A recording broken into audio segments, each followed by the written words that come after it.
Dear students, 66वीं BPSC mains के लिए दो रेगुलर क्वेश्चंस हम लोग कर रहे हैं गेस के रूप में। आज ऐसे ही दो नए गेस क्वेश्चंस करेंगे। जीएस पेपर 1 का टर्न है।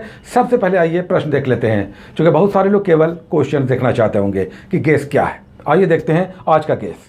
आज का पहला क्वेश्चन है कि बिरसा आंदोलन विदेशी शासन से मुक्ति की इच्छा के साथ साथ आंतरिक शुद्धिकरण आंदोलन था। पिछली बार हम लोगों ने ट्राइबल मूवमेंट में संथाल लिया था गेस के रूप में। इस बार मुंडा भी कर लीजिए, इन दो में से कोई एक आना ही आना है।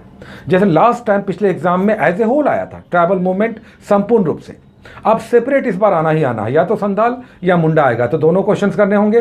तो आज सप्लीमेंट्री आपका क्वेश्चन हो गया, बिरसा आंदोलन करना है। ये सामाजिक आंदोलन भी था और यह अंग्रेजों के विरुद्ध या दिकुओं के विरुद्ध आदिवासी आंदोलन भी था, तो संपूर्ण रूप से इसे आप करेंगे।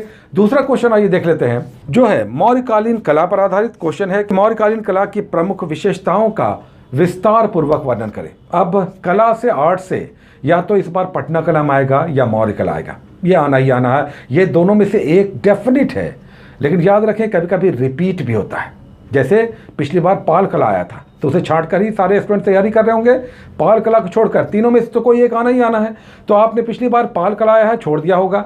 अब आप या तो पटना कलम या मौर्य कला को ज़्यादा अच्छे ढंग से तैयार कीजिए, लेकिन याद रखिए पाल कला को भी आपको पढ़ना है। जैसे ट्राइबल मूवमेंट में एज ए होल भी आपको करना है और सेपरेट भी करना है।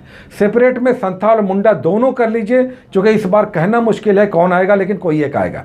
लेकिन संथाल या मुंडा एक आना ही आना है। उसी तरह से आर्ट एंड कल्चर में, कला में इस बार पटना कलम बहुत हॉट है, लेकिन साथ में मौर्य कला वेरी वेरी इंपॉर्टेंट। लेकिन आपको पाल कला भी पॉइंट्स कम से कम देख लेना चाहिए, ताकि इमरजेंसी में अगर क्वेश्चन रिपीट हो गया तो ये सेगमेंट आपका छूटे नहीं। तो पाल कला भी आपको करना है। साइड से 10-12 पॉइंट्स लिख लीजिए और उसे माइंड में रखिए कि अगर पाल कला इमरजेंसी में आ जाए तो हम कैसे लिखेंगे। लेकिन आपके लिए इंपॉर्टेंट है पटना कलम और मौर्य कला। अब इन दोनों क्वेश्चंस को सेपरेट बहुत अच्छे से तैयार आपने किया होगा या नहीं किया है तो आप कीजिए और इसे कंप्लीट कीजिए।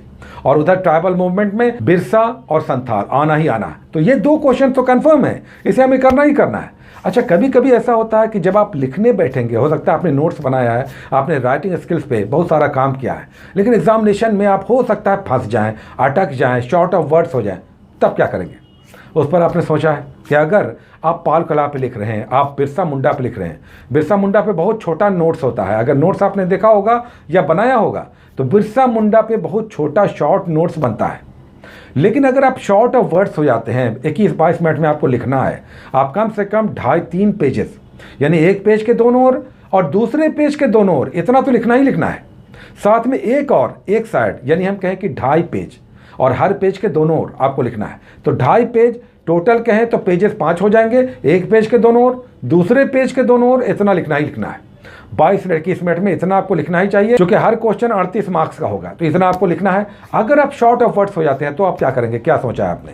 आप एग्जैक्ट मौर्य कला के बारे में लिख चुके हैं, अब आप शॉर्ट ऑफ वर्ड्स हो गए, आप उसमें से बहुत सारे शब्द नहीं याद कर पा रहे हैं, तो क्या करेंगे? दूसरे कलाओं को याद कर लीजिए। इवन आप द्रविड़ है, नागर है, बेसर शैली है, उसका भी तुलना कर सकते हैं। अगर आप भूल गए तो कलात्मक तुलना तो प्रश्न में आ सकता है। उस केस में जब आप भूल गए हैं तो आप इस तरह से तुलनात्मक रूप से, उसी तरह से आदिवासी आंदोलन आप लिख रहे हैं लेकिन भूल गए, बिरसा मुंडा वैसे ही बहुत छोटा है, लेकिन आप शॉर्ट ऑफ वर्ड्स हो गए, अब उसमें आपको पॉइंट्स नहीं मिल रहे, तो आप क्या करेंगे? तो हमारे हिसाब से दूसरे आंदोलनों का आप ले लें, जैसे किसान मूवमेंट हो गया, नागरिक विद्रोह हो गया, अंग्रेजों के विरुद्ध विद्रोह हुआ, कुछ भी आप ऐड कर लें। उस स्थिति में हाथ जब आपका नहीं रुकना चाहिए, तब आपको इस तरह से तुलना कर करके आप आगे बढ़ सकते हैं। उसके अलावा आपको स्केच करना है, आप सारा स्केच भी डालेंगे, तुलना भी करेंगे, और अगर कुछ साइन है जैसे सिक्कों के रूप में हो या लिपि हो तो वो साइन सब भी आप यूज़ करें। कुल मिलाकर आपको लगभग एक पेज के दोनों ओर, दूसरे पेज के दोनों ओर इतना लिखना है एक क्वेश्चन में। हर क्वेश्चन 36-38 मार्क्स का होगा और आपको 21-22 मिनट मिलेगा। सो बी रेडी। केवल गेस क्वेश्चन नहीं करना है, एग्जामिनेशन का टेम्परामेंट अलग होगा, वहां पर साम दाम दंड भेद सबके लिए आप तैयार रहिए। Take care.